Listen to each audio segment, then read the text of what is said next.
여야가 단수 공천 지역구를 확정지으면서 주요 격전지를 중심으로 총선 대진표가 조금씩 윤곽을 드러내고 있습니다. 자, 이번에 국민의힘에서 지역구를 옮겨서 3선에 도전하는 분입니다. 서대문 갑의 단수 추천 대상자로 확정된 이용호 국민의힘 의원 연결해서 말씀 나눠보겠습니다. 안녕하십니까? 네, 안녕하세요. 자, 서대문 갑의 단수 추천 대상자로 확정이 됐습니다. 6대1의 경쟁률을 뚫은 거네요? 그렇습니다. 네. 네. 원래 마포 쪽을 가신다고 하셨던 것 같은데 이 서대문이면 경쟁력이 좀 더 있는 겁니까? 어떻습니까? 좋게 봐주시면 경쟁력이 더 있다 이렇게 평가가 되는 것이고요. 예. 잘 아시다시피 마포 갑에 전현직 의원 4분이 경쟁을 하는 상황이다 보니 당 지도부가 수도권 승리를 위해서 좀 인재 재배치를 하는 게 어떠냐 그런 요청이 있어서 네. 제가 이를 수용을 했습니다. 그렇다면 마포 갑을 양보한 게 의원님이 좀 희생했다 이렇게 봐도 되는 겁니까? 뭐 희생이라기보다는 헌신한 것이죠. 선당후사한 것이라고 생각하고요. 예. 그만큼 저는 좀 아무래도 호남에서 네. 무소속으로 있다가 지난 대선에서 입당을 했기 때문에 윤석열 정부 성공에 대한 절박감 네. 이런 게 제가 더 컸던 것이 아닌가. 사실은 마포갑에서 경쟁하고 있는 두 분이 연대 출신이거든요. 아하. 저는 그 두 분 중에 한 분이 네. 그쪽으로 가지 않을까 생각했는데. 연세대가 서대문 갑이니까요. 네. 예. 저는 연대 나온 사람이 아니기 때문에. 네. 그런데 그분들이 버티고 계셔서 제가 선수도 좀 많고 네. 또 경쟁력도 좀 있다고 스스로 사실은 생각을 해서 서대문 갑으로 옮겼습니다. 자, 서대문 갑. 우상호 의원이 이제 불출마 선언하면서 민주당은 전략 지역으로 지금 정한 상황이거든요. 아직 누구랑 경쟁할지 모르겠지만 자신 있습니까? 저는 쉽진 않지만 네. 열심히 하면 승리를 한다 이렇게 자신하고 있습니다. 그 지역을 한번 몇 번 이렇게 쭉 돌아와 봤거든요. 예. 짧은 기간이지만. 근데 이제 운동권 맏형이다 한 우상호 의원이 사선을 한 지역이거든요. 맞습니다. 그런데 그 지역은 몇십 년 전이나 별 차이가 없다. 그런 불만이 굉장히 많았습니다. 그래서 이제 우상호 의원이 떠나는 상황에서 지역 주민들은 정치 초짜보다는 좀 일을 해본 사람, 네. 또 일을 좀 잘 할 수 있는 사람, 이런 사람에 대한 기대가 좀 있더라고요. 그래서 아무래도 저는 초선이 아니기 때문에 네. 그런 부분을 잘 어필할 예정입니다. 서대문 갑에 인효한 전 위원장도 거론이 됐잖아요. 그렇지만 지금은 비례대표나 공간위원장 얘기가 나오고 있는데 이 인전 혁신위원장 역할도 이번 총선에 좀 있다고 보십니까? 또 기대하는 바가 있을까요? 아무래도 지난 혁신위원장 하시면서 국민들이 듣고 싶어하는 얘기 이런 것들을 많이 말씀을 하셔서 네. 인 전 위원장에 대한 기대가 있는 것은 사실입니다. 그런데 이제 그분이 아무래도 지역구 의원은 절대 안 하겠다까지는 분명한 상황이고. 그러면 하면 비례겠네요. 한다면. 그래서 글쎄요. 나머지는 이제 공백 여백인데. 네. 이런 상황에서 우리 당을 위해서 어떤 좀 역할을 해주셨으면 하는 게 저의 생각인데요. 아무래도 국민들이 굉장히 인효한 혁신위원장에 대한 관심이 높은 것 같아요. 그래서 좀 선대위원장 같은 거 맡아서 좀 유세도 좀 해주시고 이러면 참 좋을 것 같은데 그분이 어떤 생각을 갖고 계신지는 잘 모르겠습니다. 서대문 쪽에 와서 선대위원장하고 좀 해주면 좀 도움이 될까요? 당연하죠. 도움 된다. 저는 그게 최선이고. 바람이시군요. 그랬으면 좋겠는데. 예. 모르겠습니다. 네. 자, 국민의힘 지금 공천 신청자 면접 진행하고 있는 상황인데 지금 보면 대통령실 출신은 거의 없는 것 같습니다. 권영세 장관 제외하고는 거의 없는 것 같고 또 일각에서는 이제부터 국민의힘 이제 공천 시작이다라고 얘기를 하던데 끝을 좀 봐야 알 수 있다. 어떻게 보고 잘 진행되고 있는 것 같습니까? 저는 아주 잘 가고 있는 것 같아요. 네. 민주당은 지금 공천 자격심사부터 고무줄 잣대를 들이대고 있는데 거기에 비해서 우리는 시스템 공천이 잘 작동하고 있다 이렇게 생각을 하고요. 네. 지금 강남을에서도 이원모 비서관, 그 다음에 박진 장관 네. 이런 분들이 부딪히기도 했는데 전체적으로 분위기가 네. 좀 그 당이나 내각이나 대통령 비서실에서 역할을 하셨던 분들은 오히려 험지로 하는 게 맞겠다 이런 분위기가 지금 굉장히 팽배한 상황이기 때문에 그분들에 대한 혜택, 특혜 이거 기대하기는 어려운 상황이다. 어허. 저는 앞으로도 지금처럼 공천이 계속될 거라고 생각을 합니다. 그럼에도 지금 이준석 대표 얘기에 따르면 이 박정훈 앵커입니다. 송파갑에 단수 공천 됐는데 이거 특정 라인이 좀 우위에 있는 거 아니냐 이렇게 또 분석을 하던데요. 어떻게 봐야 됩니까? 저는 전혀 아니라고 보고요. 내막을 제가 다 말씀드릴 수는 없지만 네. 내용을 잘 모르고 하시는 얘기 같아요. 그러니까 늘 보면 꼭 어떤 결과를 가지고 정치공학적으로 접근하다 보니까 그런 발언이 나온 것 같은데 네. 제가 보기에는 송파갑 같은 경우는 시스템을 통한 이기는 공천 차원이다. 저는 그렇게 보고 있습니다. 지금 사실 이번 선거에서 수도권 특히 또 한강 또 아니면 수원 벨트 총선의 승부처라고 아마 국민의힘 생각하는 것 같은데 지금 공천 윤곽들이 좀 드러나고 있어요. 수원이나 또 서울에 좀 이르긴 하지만 좀 전망을 좀 해볼까요? 할만하다고 보십니까? 저는 잘 하고 있다고 생각합니다. 우선 지금 단수 공천을 한 데가 대부분 격전지, 네, 접전지거든요. 예.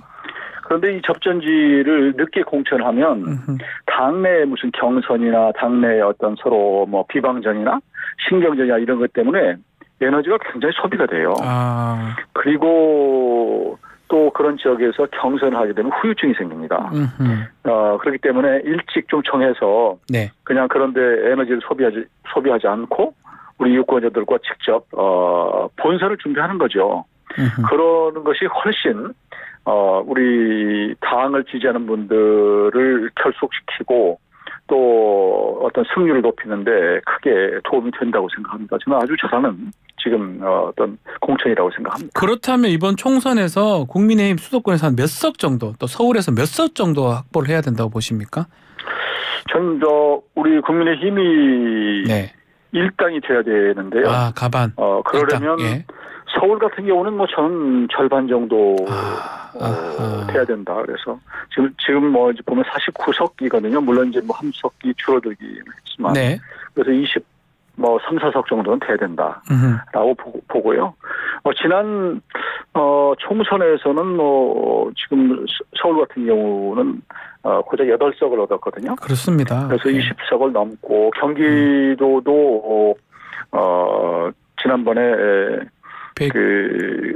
우리 당이 17개인가 그렇습니다. 예. 7석? 이 정도 얻었거든요. 그래서 좀 이번에는 적어도 수도권 전체에서 한 50석 정도까지 좀 갔으면 50석. 하는 생각입니다. 예, 50석. 저는 충분히 기대해 볼 수 있다고 생각하고요. 예. 제가 바닥에서 움직여 보면 그 큰 흐름이 생기고 있다. 그래서 한동훈 바람이 불고 있다.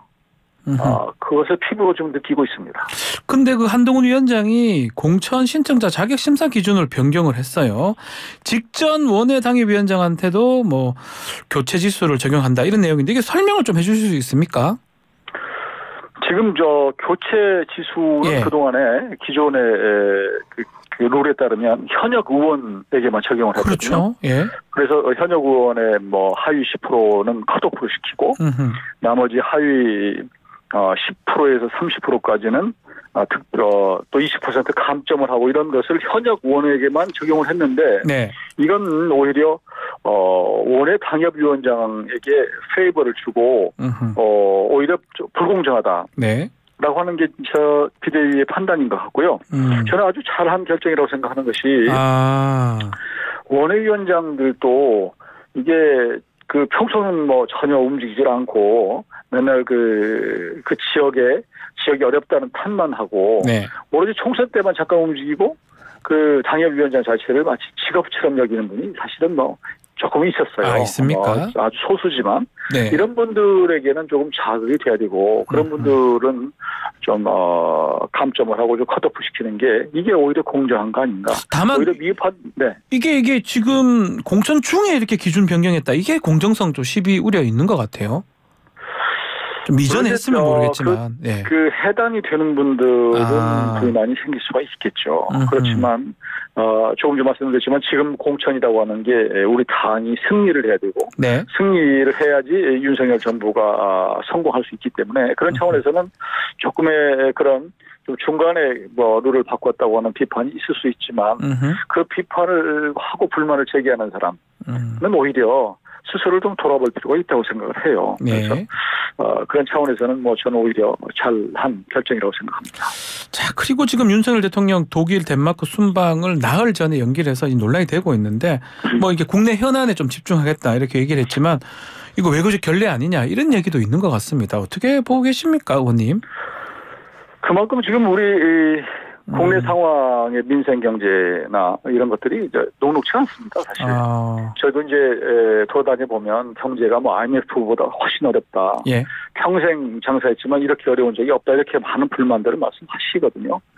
또 알다시피 총선을 앞두고 또 북한에서는 굉장히 한반도에 대한 긴장 뭐 이런 것들을 고조시키는 그런 상황이어서 물론 외교도 당연히 중요하지만 이런 상황에서는 국내를 더 챙기는 것도 필요하다고 생각하고요.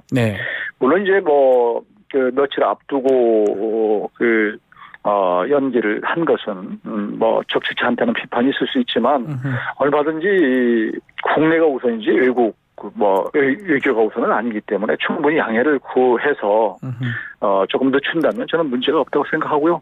이런 부분에 있어서 오히려 현 정부가 국민의 민심을 더 무겁게 여기고 더 세심하게 생각하는구나. 저는 그렇게 오히려 긍정적으로 생각하고 있습니다. 앞서 저희가 김영진 더불어민주당 의원하고 좀 인터뷰를 하면서 이게 외교 참사다, 후진적인 외교 참사다 이렇게 지적을 하면서 배경에는 뭐 한동훈 위원장이라든지 김건희 여사 부분도 있는 거 아니냐 이렇게 또 지적을 하던데요. 그 부분은 어떻게 봐야 됩니까? 저는 민주당은 사실 우리 정치권에서는 늘 외교는 뭐 여야를 떠나서 늘 뒷받침해야 된다. 이렇게 얘기를 함에도 불구하고 그렇게 자꾸 비판하는 것이 저는 나가면 나간 대로 비판하고 또 지금처럼 이제 국내를 더 챙기기 위해서 좀 연기한 이런 것도 또 비판하고 있으면 있는 대로 비판하고 그렇습니까? 그래서 뭐 저는 오히려 지금 아마 해외에 나갔으면 총선 앞두고 엄청나게 트집을 잡았을 것 같아요. 그러니까 외교의 근본적인 것을 보기보다는 지역 말단적인 거, 뭐 가십거리 이런 거 가지고 집요하게 공세를 취한다. 그런 부분도 사실은 뭐 이게 지금 해외 순방을 좀 연기한 그것의 배경이 있지 않을까. 저는 민주당 스스로도 좀 돌아봐야 된다고 생각합니다. 자, 이번 총선에서 가장 좀 변수 중에 하나가 제3지대 아니겠습니까? 이 개혁신당이 이제 얘기를 들어보면 한 30석 이상 목표를 삼고 있던데 이게 가능성 있다고 보십니까? 저는 뭐 목표야 그렇게 볼 수 있지만 현실은 간단치 않다. 여야 이제 민주당 우리 국민의힘이 세게 부딪히면 나중에 제3지대가 쓸 자리가 굉장히 협소해진다고 생각을 해요. 더구나 이게 지금 뭐 당이 어떤 이념적인 지표가 분명한 이런 당이 아니라 사실은 뭐 조금 약간 급조된 정당이고 또 이념적으로 또 인적 구성에 있어서 뭐 이렇게 뭐 짬뽕당이다 이런 비판이 있기 때문에 국민들이 대안으로 생각을 할까 그런 의미에서 사실은 양당에 대한 독점적 구조 또 그런 정치 불신 이런 데 대한 국민들의 비판이 많이 있음에도 불구하고 막상 선거전에 들어가면 더 상대당이 더 싫어서 도대체 누구로 갈 거냐 이렇게 하다 보면 저는 제3당이 쓸 자리가 많이 협소해질 것이다. 저는 그렇게 봅니다. 자, 그리고 좀 뭐 이게 현안이라고 할 수 있을지 모르겠는데 문체위 지금 계시잖아요. 네, 그렇습니다. 축구협회 얘기도 한번 질문 좀 드려보겠습니다. 자, 뭐 4강 전날 손흥민 선수하고 이강인 선수 충돌이 있었다는 거 또 축구협회도 인정을 했고요. 자, 어제 지금 클린스만 감독 경질을 좀 건의한 상황인데 지금 이 상황 어떻게 보십니까? 또 축구 좋아하신다고 제가 들었는데 우선 축구협회에 네. 대한 몇 차례 그 국민적 지적 비판들이 있었어요. 네. 지난번에 작년이니까 왜 갑자기 뭐 여러 가지 사면을 느닷없이 했던 예. 뭐 이런 일이 있어서 비판을 받은 적도 있었고, 근데 이번에 이제 크리스만 감독의 문제에 관해서는 물론 패배한 것 자체도 문제가 있지만 네. 그래서 이제 작전 능력이 없다 이런 것에 대한 비판도 있을 수 있는데, 그 처음부터 선발할 때부터의 뭐 여러 가지 그 투명성 뭐 이런 것들도 있었고, 그 이후에 보여준 여러 가지 태도, 크리스만 감독이 보여준 어떤 태도나 자세 이런 것들이 국민들의 정서하고는 전혀 다르게 나간 것들이 저는 뭐 용납하기 어렵다고 생각하고요. 그러면 뭐 예를 들어서 무슨 그 경기에 졌으면 또 그 과정에서라도 최선을 다했어야 되는데, 이 선수단 통솔하는 거, 리더십 이것도 매우 부족했던 것이다. 저는 그렇게 보고, 정말로 이게 우리 축구에 대한 우리 축구 팬들이 보기에는 너무 배가 불렀구나, 이거. 그런 비판이 굉장히 있을 것 같아요. 그래서 저는 차제에 축구협회도 그렇고, 예. 크리스만 감독 문제도 그렇고, 저는 전향적으로 다 국민 여론에 따라서 처리를 해야 된다고 보고요. 네. 차제에 좀 축구협회도 한번 들여다봐서 혁신할 것은 혁신을 해야 된다고 생각합니다. 혹시 뭐 정명구 회장 사퇴 이 정도 그 부분도 포함해서요. 포함해서입니까? 이번 일뿐만 아니라 네. 지난해 하여튼 뭐 축구협회 운영에 대해서도 그다지 높은 점수를 주지 않고 있는 상태이기 때문에 그런 여러 가지까지도 포함해서 한번 제로 베이스에서 좀 혁신할 필요가 있지 않나, 저는 그렇게 봅니다. 알겠습니다. 자, 오늘 말씀 여기까지 듣겠습니다. 감사합니다. 네, 고맙습니다.